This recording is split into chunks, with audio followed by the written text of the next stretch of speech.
بسم الله الرحمن الرحيم إذا جاء نصر الله والفتح. السلام عليكم ورحمة الله وبركاته. إن الحمد لله نحمده ونستعينه ونستغفره ونعوذ بالله من شرور أنفسنا ومن سيئات أعمالنا. அன்பிற்குரிய எல்லாம் வல்ல அல்லாஹுவின் நல்லடியார்களே, நமக்கெல்லாம் இறுதி தூதராக அனுப்பப்பட்ட, நம்மை எல்லாம் இருளில் இருந்து வெளிச்சத்தின்பால் அழைத்து வந்த, நாம் எல்லாம் உயிர்னு மேலாக நேசிக்கக்கூடிய, நேசிக்கப்பட வேண்டிய எம்பெருமானார் நபிகள் நாயகம் ஸல்லல்லாஹு அலைஹி வஸல்லம் அவர்கள் மீதும், அவர்களது சொல் செயல் அங்கீகாரத்தை தங்களால் இயன்றளவு தங்களுடைய வாழ்க்கையில் பின்பற்றி வாழ்ந்து மறைந்த அத்துணை உத்தம சத்திய சஹாபாக்கள், சஹாபிய பெண்மணிகள், தாபியின்கள், தாபியின்கள், இன்னும் குறிப்பாக இந்த சத்திய கொள்கையினை தன்னுடைய வாழ்வியல் நெறியாக ஏற்று வாழ்ந்து மரணித்த, வாழ்ந்து கொண்டிருக்கிற நம்மவர்கள் அனைவர் மீதும் அந்த வல்ல ரஹ்மானின் சாந்தியும் சமாதானமும் வற்றாத பெருங்கருணையும் பேரருளும் என்றென்றும் நின்று நீடித்து நிலைபெற வேண்டும் என்ற பிரார்த்தனையோடு எனது இந்த ஜுமா உரையை துவங்குகிறேன். அன்பிற்குரிய எல்லாம் வல்ல அல்லாஹுவின் நல்லடியார்களே, அல்லாஹ்வுடைய தூதர் நபிகள் நாயகம் ஸல்லல்லாஹு அலைஹி வஸல்லம் அவர்கள் இந்த இஸ்லாமிய சமூகத்திற்கு ஏராளமான எச்சரிக்கைகளை சொல்லிவிட்டு சென்றிருந்தாலும், இந்த ஜுமாவுடைய நாள் குறித்து அல்லாஹ்வுடைய ரசூல் எச்சரிக்கிற போது, இதா குல்தலி சாஹிபிக வல் இமாம் யக்துபு அன்சித், இமாம் சொற்பொழிவு நிகழ்த்துகிற போது அருகில் இருப்பவரிடத்தில் வாய் மூடுங்கள், பேசாதீர்கள், உரையை கவனியுங்கள் என்று நீங்கள் நன்மை ஏவினாலும், ஃபகது லகவுத, நீங்களும் வீணான காரியத்தில் ஈடுபட்டு விட்டீர்கள், உங்களது ஜும்மாவை நீங்களும் பால்படுத்தி விட்டீர்கள் என்ற எச்சரிக்கையை அல்லாஹ்வுடைய ரசூல் நமக்கு எச்சரித்திருக்கிறார்கள். எனவே நாம் ஈடுபடக்கூடிய இந்த அமலில் முழுமையான நன்மைகளை பெற்றிட வேண்டும் என்கின்ற நோக்கத்திலே ஈடுபடுவோமாக. அன்பிற்குரிய எல்லாம் வல்ல அல்லாஹ்வின் நல்லடியார்களே, பொதுவாகவே இந்த உலகில் வாழுகிற மனிதர்களுக்கு ஏராளமான உபதேசங்கள் அவ்வப்போது கொடுக்கப்பட்டு கொண்டே இருக்கிறது. பெரும்பாலும் ஜும்மாவுடைய உரைகளில் பேசப்படுகிற உபதேசங்கள் எதை குறித்து இருக்கும் என்றால், அல்லாஹ்வை பயந்து கொள்ளுங்கள், நீங்கள் நாளை மறுமையில் அல்லாஹ்விடத்தில் கொண்டு செல்லப்படுவீர்கள், உங்களிடத்தில் அமல்கள் குறைவாக இருக்கிறது, நாம் இந்த உலக வாழ்க்கையை விட்டு பிரிந்து சென்றால் அல்லாஹ்விடத்தில் அமல்கள் குறித்து தான் கேட்கப்படுவோம், நன்மைகளை அதிகம் செய்வதற்கு முயற்சி செய்யுங்கள் என்றுதான் எல்லா உபதேசங்களையும் அடிப்படையாக வைத்து பேசுவார்கள். பேசப்படுகிற ஒவ்வொரு ஜும்மாவினுடைய உரையினுடைய அடிப்படை சாராம்சம் என்ன? நீங்கள் நன்மை ஏதேனும் ஒரு விதத்தில் இந்த ஜும்மாவுடைய உரையிலிருந்து கேட்கிற உபதேசத்தில் ஒன்றை வாழ்க்கையில் செயல்படுத்திவிட மாட்டீர்களா? ஏதேனும் ஒரு சிறு மாற்றத்தை கொண்டு வந்து விட மாட்டீர்களா என்ற ஏக்கத்தோடு தான் பல உபதேசங்கள் உபதேசிக்கப்படுகிறது. ஆனால் எத்துணை உபதேசங்கள் ஒரு சார்ந்த விஷயத்தில் உபதேசித்தாலும், மரணம் என்று சொல்லப்படுகிற இந்த ஒற்றை வார்த்தையை எத்துணை பெரிய வர்ணனைகளை கொண்டு நான் உங்களுக்கு வர்ணித்து சொன்னாலும், அதை விட நீங்கள் படித்து தெரிந்து கொள்ளுகிற அந்த உபதேசங்களை விட நீங்கள் கேட்டு தெரிந்து கொள்ளுகிற இந்த மரணம் சார்ந்த உபதேசங்களை விட நம்மோடு நெருங்கி பழகிய, நம்மோடு இருந்த, நமக்காக பிறந்த, நம்மோடு பிறந்த, என்னை பெற்றெடுத்த ஒருவருடைய மரணத்தை கண்கூடாக பார்க்கிற போது எல்லா மனங்களும் உடைந்து சுக்குநூறாக உடைந்து விடும். ஏன்? மரணத்திற்கு அப்படியான ஒரு உபதேசத்தை கொடுக்கிற சக்தியை அல்லாஹ் வைத்திருக்கிறான். எவ்வளவுதான் நான் உங்களுக்கு மரணத்தை குறித்து திருமறை குர்ஆனுடைய வசனங்களை போதித்து தந்தாலும், நபிகளாருடைய பொன்மொழிகளை ஒட்டுமொத்தத்தையும் தொகுத்து உங்கள் கரங்களில் கொடுத்தாலும் கூட ஒருவர் மரணத்தை கண்கூடாக பார்க்கிற அப்போது பெறுகிற உபதேசம் ஏராளம் உண்டு, வார்த்தையால் வர்ணிக்க இயலாது. கூடவே இருந்து போயிட்டாருன்னு வைங்க, அவரை போய் நாம் பார்க்கும் போது என்னுடைய உள்ளத்தில் ஏற்படுகிற மாறுதல் இருக்கிறது அல்லவா, நல்ல மனுஷன் இப்படிலாம் இருந்தாரு, வயசு கம்மி தான், போகக்கூடாத வயசு தான், நோய் நொடி ஒண்ணும் இல்லை, இருந்தாலும் போயிட்டாரு அப்படின்னு அழுகத்தான் செய்வாரு. திருமறை குர்ஆனுடைய வசனங்கள் பல வசனங்கள் நமக்கு அதைத்தான் சொல்லுகிறது. அல்லாஹ் தன் திருமறை குர்ஆனில் ஒட்டுமொத்த மனித சமுதாயத்திற்கும் சவால் விடுகிறான். ஒரு மனிதனுடைய சவாலை எடுத்து ஜெயிப்பதற்கு இன்னொரு மனிதனுக்கு பல காலங்கள் எடுக்கிறது. நான் ஒரு வேர்ல்ட் ரெக்கார்டு பண்ணிட்டேன்னு வைங்களேன், அந்த வேர்ல்ட் ரெக்கார்டை இன்னொருத்தன் உடைக்கிறதுக்கு பல வருஷம் எடுக்குது. உசைன் போல்ட் ஓடின 9.58 செகண்ட் இன்னைக்கு வரைக்கும் ஒருத்தனால ஓட முடியல. ஏன்? பல வருஷம் எடுக்கும். ஒரு மனிதன் போட்ட சவாலை உடைப்பதற்கு பல காலங்கள் எடுக்கும். ஆனால் அல்லாஹ் போட்ட சவாலை எந்த ஒரு மனிதனாலும் உடைக்க இயலாது, இதுவரைக்கும் முடியவில்லை. ஒருவேளை முடியும் என்றிருந்தால் இதே சவாலை எடுத்துக் கொள்ளுங்கள். அல்லாஹ் பேசுகிறான், நஹ்னு கத்தர்னா பைனகுமுல் மௌத், உங்களுக்கு மத்தியிலே மரணத்தை நாம் தான் விதியாக்கி இருக்கிறோம். வமா நஹ்னு பிமஸ்பூகின், நம்மிடத்திலிருந்து அந்த மரணத்தை வெல்பவர் உங்களில் எவரும் இல்லை. முடிஞ்சா போட்டு பார்ப்போம், ஒட்டச்சு காட்டு, யாராவது இருக்கிறீங்களா? இந்த மரணத்தை வென்று காட்டு. அல்லாஹ் பேசுகிற சவால் இன்றைக்கு வரைக்கும் முடியவில்லை. எத்தனையோ அறிவியல் கண்டுபிடிப்புகள் வந்து விட்டது. அறிவியல் தொழில்நுட்பம் நாளுக்கு நாள் விண்ணை முட்டுகிறது. ஏஐ டெக்னாலஜி என்றெல்லாம் பேசுகிறார்கள்.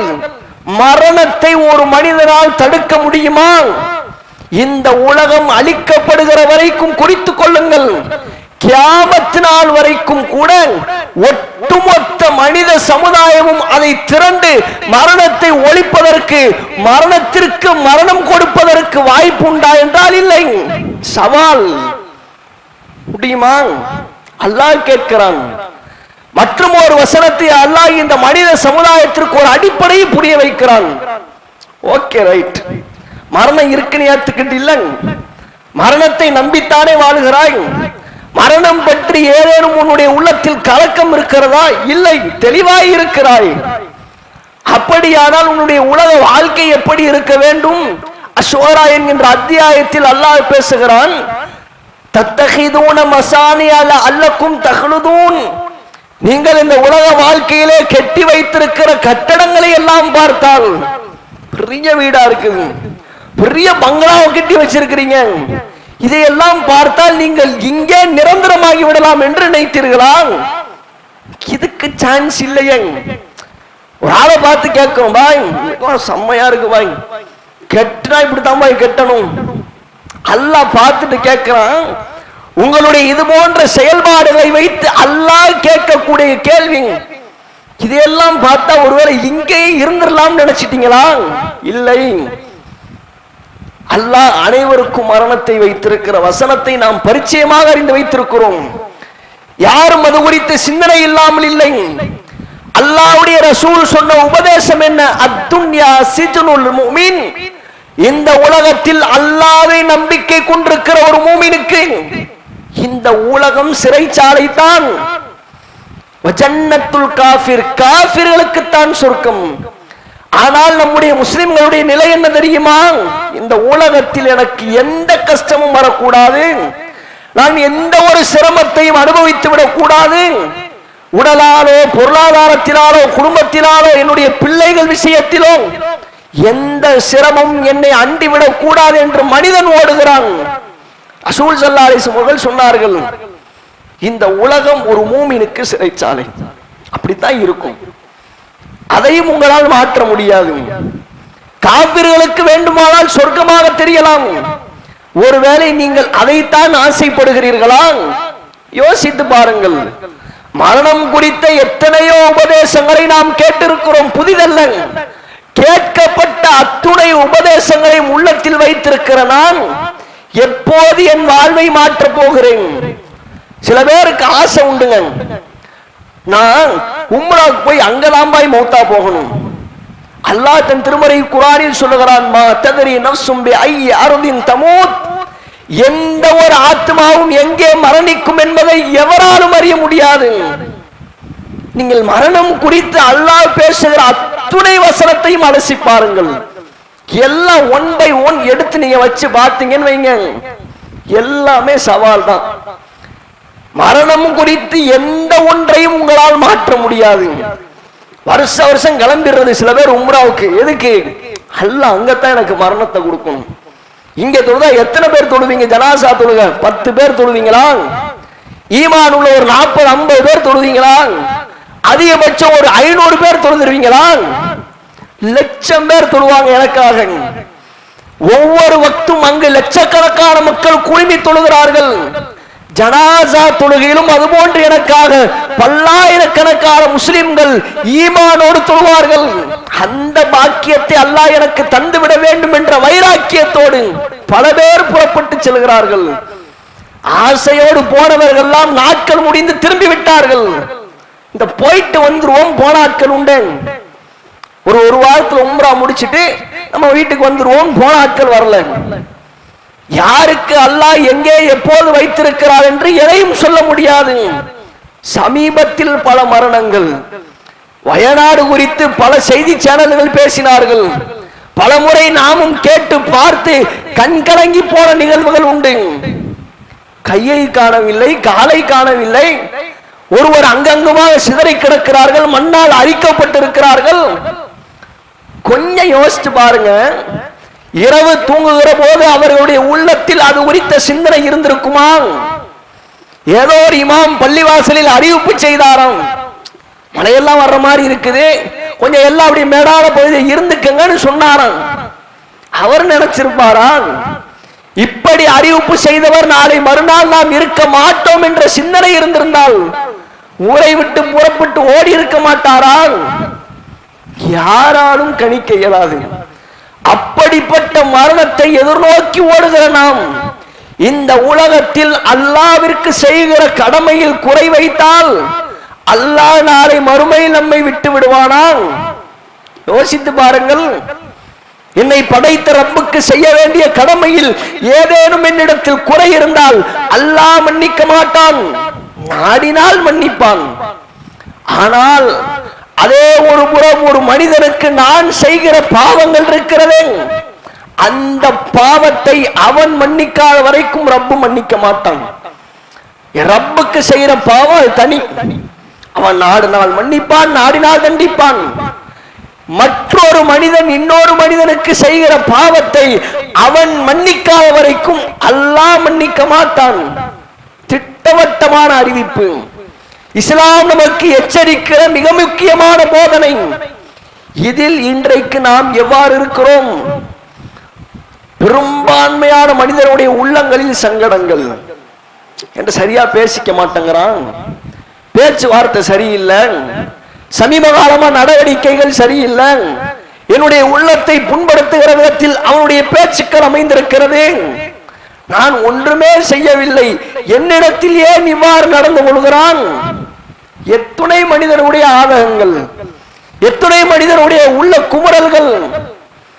இப்படி யாரெல்லாம் நடத்துகிறார்களோ அவர்கள் குறித்து அல்லாஹ்வுடைய ரசூல் சொன்ன செய்தியை உங்களுக்கு நினைவுபடுத்துகிறேன்.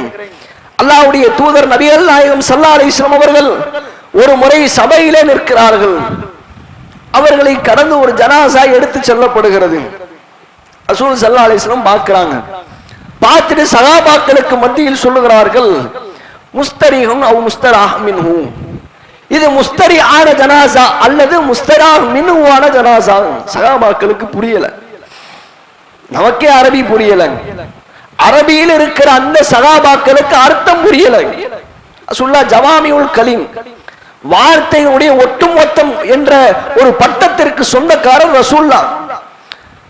இப்ப சஹாபாக்கள் திரும்ப கேட்கிறாங்க, வமல் முஸ்தரி வமல் முஸ்தராஹ் மின்ஹு, அல்லாஹ்வுடைய ரசூலே முஸ்தரின்னு சொன்னீங்களே அப்படின்னா என்ன, முஸ்தரா மின்ஹு அப்படின்னு சொன்னீங்களே அதுக்கான விளக்கத்தை எங்களுக்கு சொல்லுங்கள், புரியல. ரசூலுல்லாஹ் பேசுறாங்க, அப்படியா? முஸ்தரி என்றால் என்ன தெரியுமா? அல் அப்துல் மோமின் யஸ்தரிஹு மின் நஸபி துன்யா வ அதாஹா இலா ரஹ்மத்தில்லாஹ். ஒரு மோமினான ஒரு அடியார் இந்த உலகத்தினுடைய சோதனையிலிருந்தும் இந்த உலகத்தினுடைய தொல்லையிலிருந்தும் விடை பெற்று செல்லுகிறார் அல்லாஹ்வினுடைய ரஹமத்தின் பக்கம். இதான் முஸ்தரி, நல்ல மனுஷன். உலகத்திலிருந்து வாழ்ந்து மரணித்து செல்லுகிறார். இந்த உலகை விட்டு அவர் பிரிந்து செல்லுகிற அந்த பிரிவு அவருக்கு இந்த உலகத்தில் ஏற்படுகிற சோதனையை விட்டும் அவருக்கு ஏற்பட இருக்கிற தொல்லைகளை விட்டும் அவர் விரண்டு ஓடுகிறார். எங்கே செல்கிறார்? அல்லாஹ்வினுடைய அருளின் பக்கம், அல்லாஹ்வினுடைய ரஹமத்தின் பக்கம் செல்லுகிறார். இவர் முதல் படித்தரத்தை சார்ந்தவர்.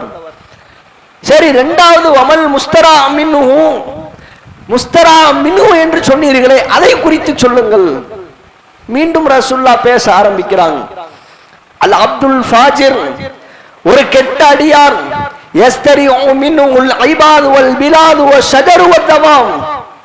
இவன் யாரு தெரியுமா? இந்த உலகத்தில் இருக்கிற ஒட்டுமொத்த அடியார்கள், விலங்கினங்கள், மரங்கொடிகள், செடிகள் அனைத்தும் இவனை விட்டு பாதுகாப்பு பெறுகிறது. ரெண்டே கேட்டகிரி. நான் இந்த உலகை விட்டு பிரிந்து சென்றால் எனக்கு நிம்மதி, அல்லது நான் இந்த உலகை விட்டு பிரிந்து செல்லுகிற போது என்னை சுற்றி இருப்பவர்களுக்கு நிம்மதி. இந்த ரெண்டு கேட்டகிரியில நம்ம யாரு? நான் இந்த உலகை விட்டு பிரிந்து சென்றால் எனக்காக பிரார்த்திக்கிற எத்துணை நபர்களை உருவாக்கி இருக்கிறோம். எத்தனை பேர் துவா செய்வாங்க? கையேந்தி உங்களுடைய உள்ளத்தை தொட்டு யோசித்து பாருங்கள்.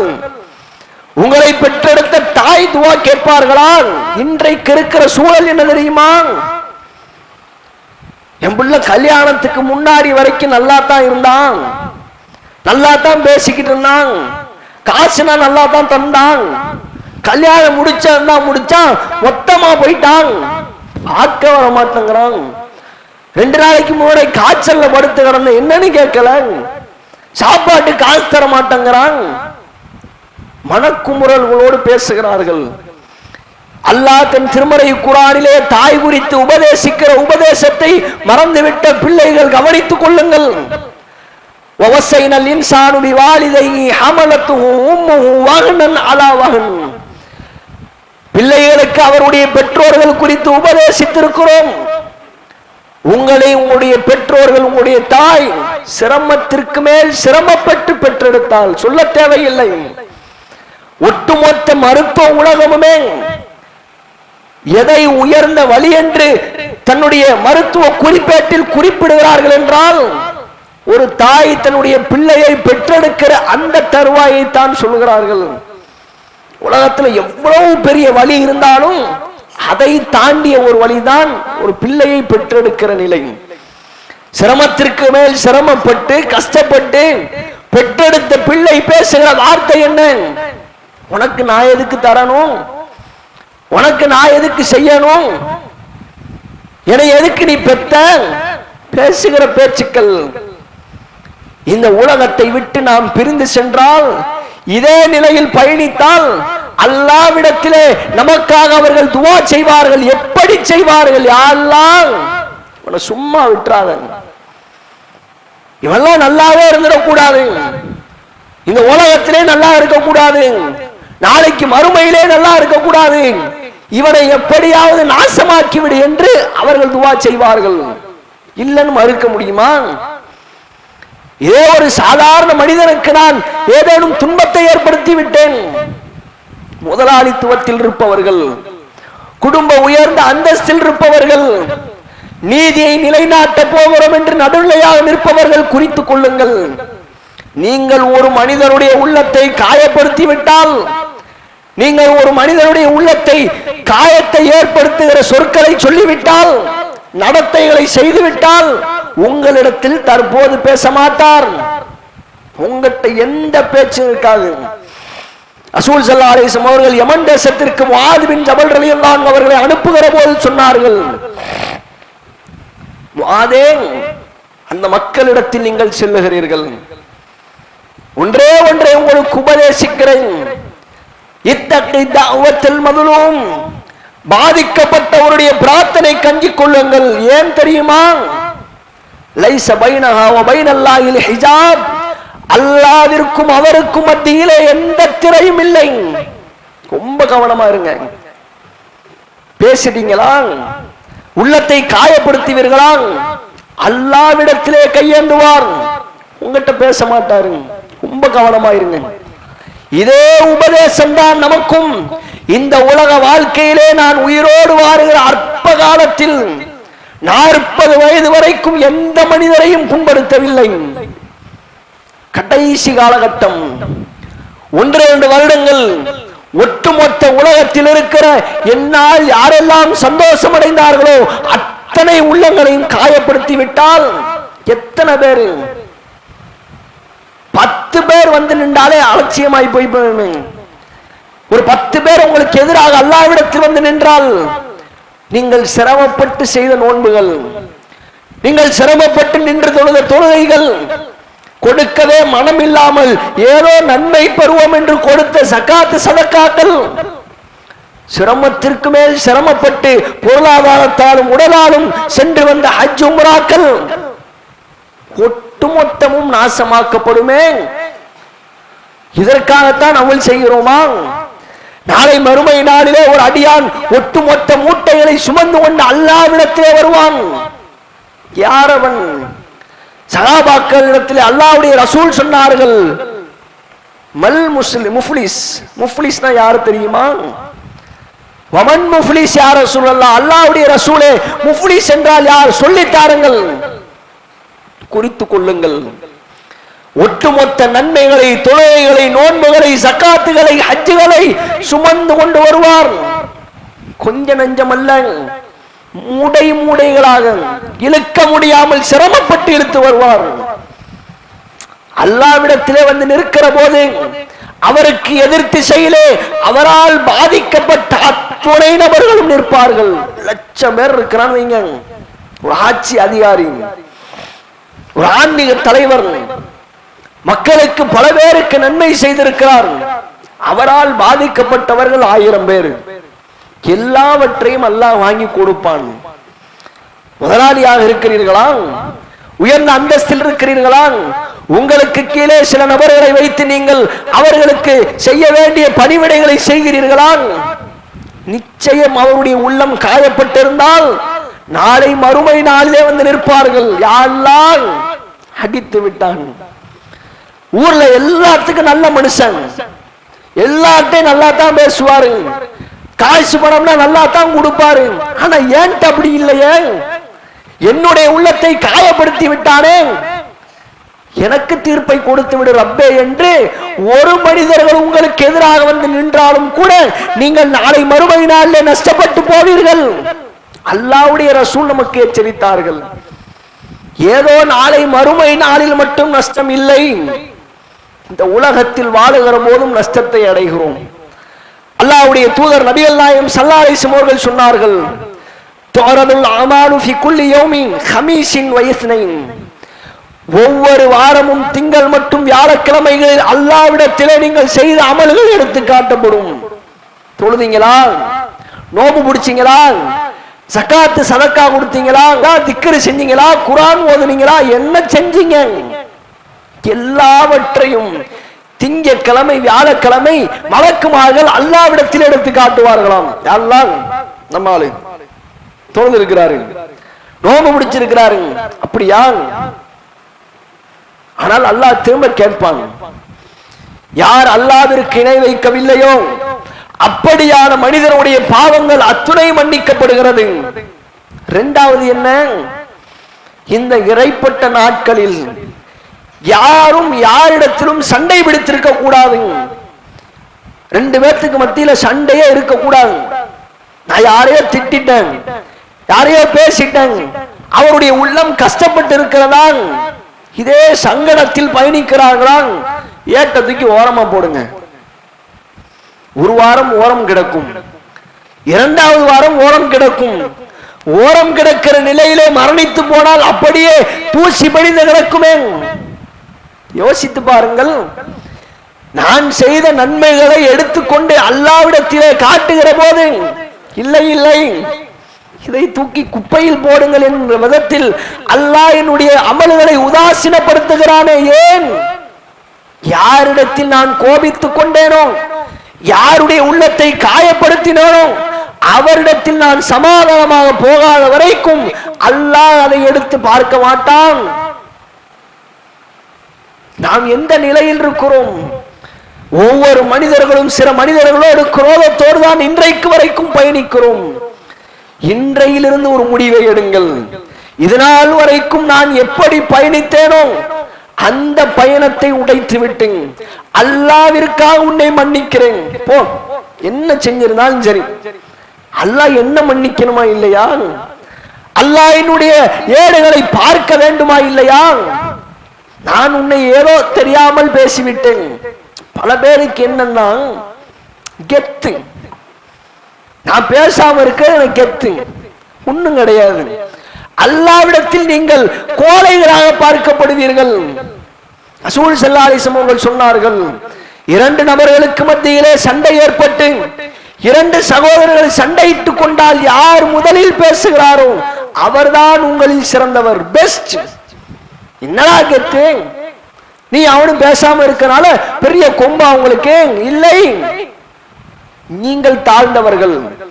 யார் இருவரில் முதலாவதாக சலாத்தை முந்திக் கொள்கிறாரோ, அஸ்ஸலாமு அலைக்கும், தெரியாம நடந்துருச்சு, பேசினதெல்லாம் தப்புதான், இதுக்கப்புறம் நம்ம ரெண்டு பேரும் சமாதானமாய் போயிருவோம், இப்படியான பேச்சுக்கள் யாரிடத்தில் இருக்கிறதோ அவர்தான் உங்களில் சிறந்தவர். நாம் எதை தேர்ந்தெடுக்க போகிறோம்? எத்துணை மனிதர்களுடைய உள்ளத்தை காயப்படுத்தி இருக்கிறோமோ அவரிடத்தில் எப்போது சமாதானமாக போகிறோம்? இன்னைக்கு வரைக்கும் எத்தனை வீடுகளில் சண்டைகள். ஒரே வீடுதான், அண்ணன் மே வீடு, தம்பிக்கு வீடு, பார்த்துக்க மாட்டார, பேசிக்க மாட்டார. ஏன்? அவன் என்னதான் இருந்தாலும் அப்படி சொல்லி இருக்க கூடாது. அவன் அன்னைக்கே சட்டையை முடிச்சு அரைஞ்சிருப்பேன், அரைஞ்சிட்டா சரியா போயிருமா? உங்களுடைய கோபத்தால் அதை தீர்த்து விட முடியுமா? யோசித்து பாருங்கள். எந்த ஒன்றிற்கும் கோபம் தீர்வாகாது. இஸ்லாம் அதைத்தான் சொல்லித் தருகிறது. பொறுமையை கையாளுங்கள். இந்த உலகத்தில் நீங்கள் வாழ்ந்து மரணிப்பதற்கு முன்பாக எத்துணை மனிதனுடைய உள்ளத்தை நீங்கள் காயப்படுத்தி இருக்கிறீர்களோ அத்துணை நபரிடத்திலும் மன்னிப்பு கேளுங்கள். ஏன்? மறுமையில் என்னுடைய நன்மைகளை பிடுங்கி விடக்கூடாது. சிரமப்பட்டு நானே சேர்த்து வைத்திருக்கிற அற்ப சொற்ப நன்மைகளை அள்ளி சென்று விட்டால் அல்லாஹ்விடத்திலே நான் கை சேதப்பட்டவன் இல்லையா? இதையெல்லாம் கருத்தில் கொண்டு நான் இந்த உலக வாழ்க்கையிலே வாழுகிற போது நான் இந்த உலகத்தில் எந்த மனிதனுடைய உள்ளத்தையும் காயப்படுத்த மாட்டேன். ஒருவேளை நான் மரணித்து விட்டால் எனக்காக துவா செய்கிற 10 நபர்களை நான் உருவாக்கி வைப்பேன். அப்படி இருக்கணும் வாழ்க்கை. போனதான் போனா, போய் தொலைஞ்சாண்டான் இருக்க கூடாது. பல பேருடைய நிலை அப்படித்தான். உதாரணத்திற்கு ஒரு நகைச்சுவையாக ஒரு கதையும் சொல்வார்கள். ஒரு மன்னர் இருந்தாராம், கடுமையான ஒரு சித்திரவதை ஆட்சியை நடத்தி கொண்டிருந்தானாம். ஊர்ல இருக்கிற எல்லா மக்களும் திட்ட ஆரம்பிச்சுட்டாங்களாம். இப்படியே வாழ்க்கை போனா என்ன செய்யறது, எப்பண்டான் சாவான், செத்துற மாட்டானா, உனக்கு மவுத்து வராதா, கொடூரமான மரணத்தை பார்த்து விட மாட்டோமா? ஊர்ல இருக்கிற எல்லா மக்களுக்கும் ஒரு ஏக்கம். சக்கராத்துடைய ஆளுக்கு வந்துட்டான். இப்ப பிள்ளைய கூப்பிட்டு வசியத்து பண்றாரு. மகனே, இதனால் வரைக்கும் நான் இப்படி ஆட்சி செஞ்சுட்டேன், என்னை விட சிறந்த ஆட்சி எப்படியாவது மக்களுக்கு கொண்டு வந்து விடு. அதாவது என்னை விட நல்ல மக்கள் உன்னை பேசிடணும், அப்படியான ஒரு நிலையை கொண்டு வந்து விட்டுரு. சரி, நாள் போய் சேர்ந்துட்டாரு. ஆட்சியை கையில் எடுக்கிறான். தந்தை எத்தனை சித்திரவதைகளை மக்களுக்கு கட்டவிழ்த்து விட்டாரோ அதை விட பன்மடங்கு பிள்ளை செய்ய ஆரம்பிக்கிறான். எல்லாம் பேச ஆரம்பிச்சுட்டான். அப்பம் பரவாயில்ல போல, கிறுக்கு அதுக்கு அவனே இருந்திருக்கலாம், இவன் வந்தா எல்லாத்தையும் போட்டு சாகடிக்கிறான், இவனுக்கு எப்படா மூத்து வரும்னு பேச ஆரம்பிச்சிட்டான். இப்படித்தான் இன்றைக்கு இருக்கிற பல பேருடைய நிலை. இருக்கிற வரைக்கும் அவரை தூற்றுகிறேன், அவரை ஏசுகிறேன், எப்பண்டா போய் சேருவான், சேர மாட்டான் அல்லாட்டான், ஒவ்வொரு நாளும் தொல்லைக்கு மேல் தொல்லை கொடுக்கிறானே என்று பேசிவிட்டு மரணித்ததற்கு பிறகு அவன் பரவாயில்லை போல, என்ற நிலை நம் இடத்தில் இருந்து விடக்கூடாது. ஏதோ ஒரு காஃபிர் இருக்கிறாரு, அல்லாஹ்வை நம்பாதவர் இருக்காருன்னா சரி, அல்லாஹ்வை நம்பிக்கை கொண்டிருக்கிற எந்த ஒரு முஸ்லிமும் இன்னொரு முஸ்லிமுடைய உள்ளத்தை காயப்படுத்தி விடக் கூடாது என்று சொன்ன இஸ்லாமிய மார்க்கத்தில் பயணிக்கிற நான் எப்படி ஒரு மனிதனுடைய உள்ளத்தை காயப்படுத்தலாம்? எனக்கு அது ஆகுமானதான்? அல்லாஹ் அதை ஏற்றுக்கொள்வானா? யோசித்து பாருங்கள். இதனால் வரைக்கும் இருந்த அத்துணை செயல்பாட்டையும் ஒட்டுமொத்தமாக துடை தெரியுங்கள். யாரும் யாரிடத்திலும் சண்டை பிடித்து வாழ்வதால் எந்த ஒன்றையும் இந்த உலகத்தில் விட்டு செல்வதில்லை, குரோதத்தை தவிர. கையேந்தி துவா செய்ய மாட்டார், கபருக்கு வர மாட்டார், உங்களுடைய ஜனாசாவை பின்தொடர மாட்டார், உங்களுடைய ஜனாசாவிற்கு வந்து பார்க்க மாட்டார். நான் எதுக்கு வரணும்? அவன் அன்னைக்கு அப்படி பேசினான் தானே. இன்றைக்கும் பல பேரிடத்தில் அந்த வைராக்கியம் இருக்கிறது, கல்லெஞ்சம் இருக்கிறது. அவர்களும் திருந்த வேண்டும். என்னதான் செஞ்சாலும் செஞ்சுட்டான், அல்லாஹ்க்காக மன்னிச்சு விட்டுறாங்க போட்டும் என்று ஒவ்வொருவரும் உருவாகுகிற போது மனிதர்களுக்கு மத்தியில் பரஸ்பரமும் நல்லெண்ணங்களும் அன்பும் அதிகரிக்கும். எனவே இனிவரும் காலங்களில் நான் மரணிப்பதற்கு முன்பாக எத்துணை மனிதர்களை என்னுடைய வாழ்க்கைக்கு, நாளை மறுமைக்கு நான் துவா செய்வதற்கு உருவாக்க முடியுமோ அப்படி உருவாக்கி மரணிப்போம்.